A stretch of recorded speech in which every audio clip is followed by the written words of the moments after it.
આગામી સ્થાનિક સ્વરાજ્યની ચૂંટણી 2026 ને લઈને વડોદરા શહેર ભારતીય જનતા પાર્ટી દ્વારા ઘોષણાપત્રની જાહેરાત કરવામાં આવી છે। ચૂંટણીનું ઘોષણાપત્ર 2026 જે જાહેર કરવામાં આવ્યું।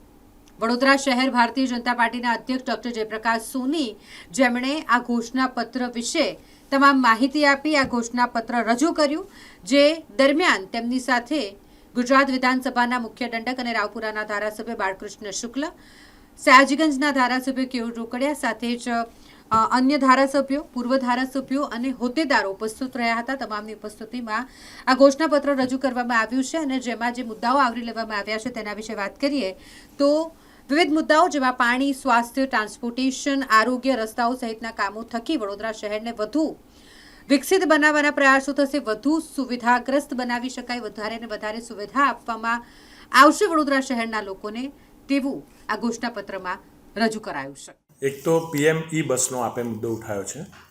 પીએમ ઈ બસ આખા દેશમાં યુનિફોર્મલી આપણે અમલમાં આવવા જઈ રહી છે। મોટાભાગના શહેરોની અંદર એટલે ગુજરાતના પણ 8 સિટીની અંદર આ પીએમ ઈ બસ આપવા જઈ રહ્યા છે અને આનું સેન્ટ્રલી સંચાલન એ સેન્ટરની એજન્સી કરવાની છે અને વડોદરામાં એમાં ફર્સ્ટ ફેઝની અંદર 50 બસ, સેકન્ડ ફેઝમાં બીજી 100 બસ અને ત્યારબાદના ફેઝમાં 50થી 100 બસ જે વડોદરા શહેરની રિક્વાયરમેન્ટ હશે એ પ્રમાણે આપણને મળવાની છે। હાલમાં 3 જગ્યા પર એના ઈવી ચાર્જિંગ સ્ટેશન અને એનું જે કન્સ્ટ્રક્શન વર્ક હોય એની કામગીરી ચાલી રહી છે ને એક જગ્યા પર એ કામગીરી પૂર્ણ થઈ છે। વહેલી તકે આપણને 50 ઈ બસ મળવા જઈ રહી છે। તો ત્યારે તમે એ વખતે નહોતું કીધું કે કોર્પોરેશનની 2026ની ચૂંટણી આવશે ત્યાર પછી ઈ બસ પણ છે, તમે તો એવું કીધું હતું જે પ્રમાણે પહેલું જે ફેઝનું કામ ભાવનગર શહેરે એક પહેલું ઈવી ચાર્જિંગ સ્ટેશન પૂરું કર્યું તો ત્યાં 50 બસ ફળવાઈ છે। આપણા હમણાં પહેલા ફેઝનું કામ જે કન્સ્ટ્રક્શન વર્ક હોય એની જે સુવિધા જોઈતી હોય એ હમણાં પૂરું થયું છે એટલે આપણને એનો ત્યાં લેટર સેન્ડ થઈ ગયો છે। વહેલી તકે આપણને 50 ઈ બસ મળવા જઈ રહી છે। મોટાભાગે 1-2 મહિનામાં તો મળી જવી જોઈએ।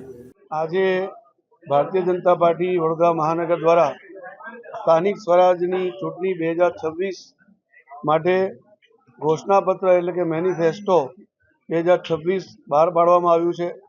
અનેકવિધ પ્રોજેક્ટો નાગરિકોને સુખ સુવિધા મળે, એમની સુવિધામાં વધારો થાય એના માટેના આયોજનો વિચારવામાં આવ્યા છે।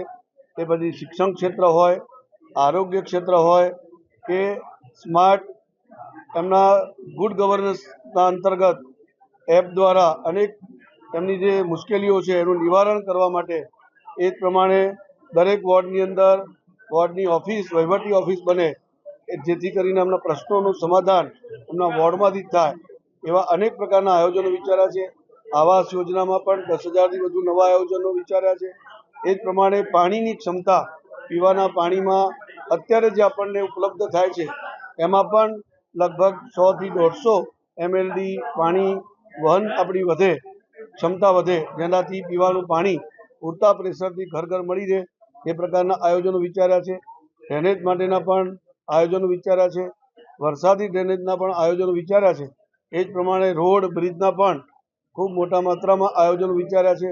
2 મોટી જગ્યા પર એટલે કે રેલવે ગરનાળું હોય અલકાપુરીનું કે એરપોર્ટ સર્કલ હોય ત્યાં પણ ફ્લાયઓવરનો વિચાર કરેલો છે અને વધુમાં વધુ સુવિધાઓ નાગરિકોને મળી રહે એના આયોજનો આ ઘોષણાપત્રમાં રજૂ કરવામાં આવ્યા છે।